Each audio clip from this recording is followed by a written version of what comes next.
ہیں پولیس اور ریسکیو ٹیمیں جائبوگا پر پہنچ چکی ہیں۔ سیوریج لائن دھماکے کے بعد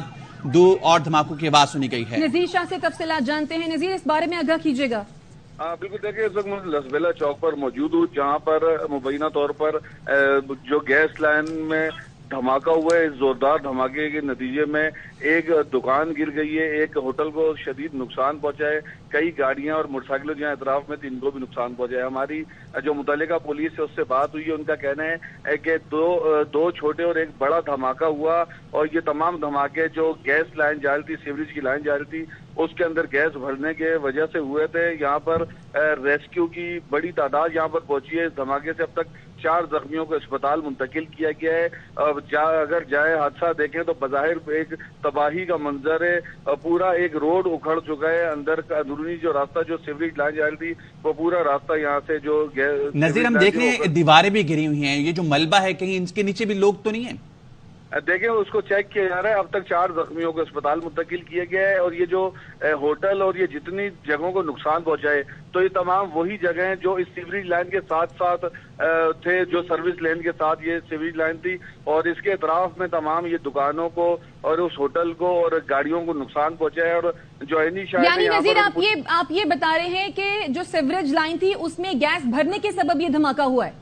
بالکل، یہ پولیس کا یہ کہنا ہے کہ ابتدائی تحقیقات مطابق گیس بھرنے سے یہ دھماکہ ہوا ہے، اور یہ دھماکے کا ملبہ دوسری سڑک پر آ گرا ہے۔ میں اس وقت یہاں پر موجود ہوں، تباہی کے منظر آنکھوں سے بھی دیکھ سکتا ہوں، تو اس سے قبل بھی کراچی میں 2 سے 3 اس طرح کے دھماکے گیس لیکیج کے باعث ہو چکے ہیں، جن کی وجہ سے بہت بڑا نقصان پہنچا ہے۔ یہاں پر ہم دیکھ سکتے ہیں تو ایک اور چیز نذیر، اس خبر ایک اور آپ دے رہے ہیں کہ دھماکے کے بعد 2 اور دھماکوں کی آواز سنی گئی ہے، وہ بھی گیس کے ہی ہیں، اس بارے میں کچھ پتا چلا؟ دیکھیں، یہ بالکل ایک ہی جگہ پر یہ تمام دھماکے ہوئے ہیں، اور اس میں جو چھتیں دیواریں یہ تمام جو ہے یہ گر چکی ہوئی ہیں۔ یہاں پر ریسکیو کی ٹیمیں تمام موجود ہیں، ان کا یہی کہنا ہے کہ یہ جو تینوں دھماکے تھے یہ گیس لائن میں جو گیس پریشر کی وجہ سے ہوئے ہیں، اور ایک کم سے کم اگر آپ میں یہ رقبے کے حساب سے بتاؤں تو تقریباً یہاں پر 200 سے 300 میٹر تک کا حصہ جو ہے وہ تباہ ہو چکا ہوا ہے۔ تو نذیر، جیسا کہ آپ بتا رہے ہیں کہ 200 سے 300 میٹر کا جو رقبہ ہے وہاں پر تباہی پھیلی ہے، ارد گرد رہائشی عمارتیں بھی نظر آ رہی ہیں، دکانیں بھی نظر آ رہی ہیں، تو خدا نہ خواستہ ان عمارتوں کو نقصان تو نہیں پہنچا؟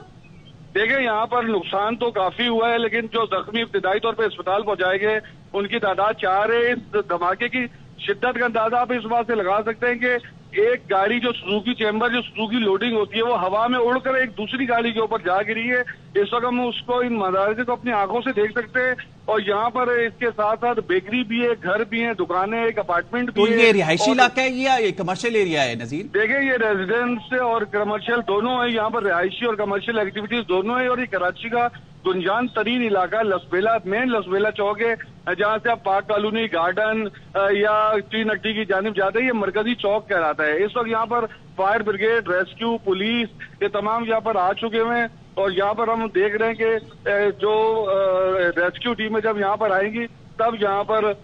چیزوں کو یہاں سے کلیئر کیا جائے گا۔ عوام کی بھی بڑی تعداد یہاں پر جمع ہے۔ نذیر، زخمیوں کی حالت کے بارے میں بتائیے گا، کیا بتایا جا رہا ہے، کس نوعیت کے زخم ہیں، قریبی کون سا اسپتال ہے جہاں انہیں منتقل کیا گیا ہے، اب تک کتنے زخمی رپورٹ ہوئے ہیں؟ دیکھیں، یہاں سے جو قریب ہے وہ تو عباسی بھی جا سکتے ہیں، جدہ بھی جا سکتے ہیں، اس حوالے سے بھی ہم معلومات حاصل کر رہے ہیں۔ ابتدائی طور پر ہم اس وقت جائے حادثہ پر موجود ہیں، جہاں پر ٹنوں وزنی بھی، اگر آپ کسی جو بڑے بڑے بلاکس سے اتنے بڑا زوردار دھماکہ تھا کہ دور کئی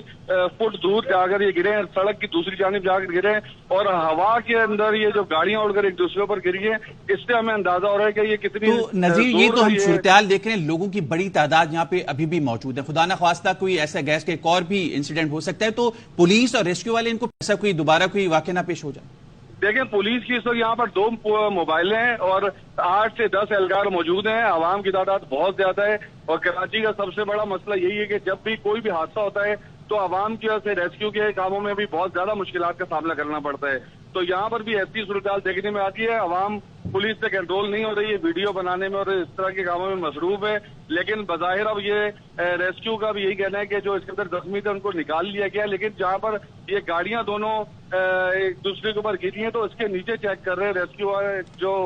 جو رضاکار ہیں کہ ان گاڑیوں کے اندر یہ ان کے نیچے کوئی موجود نہ ہو، لیکن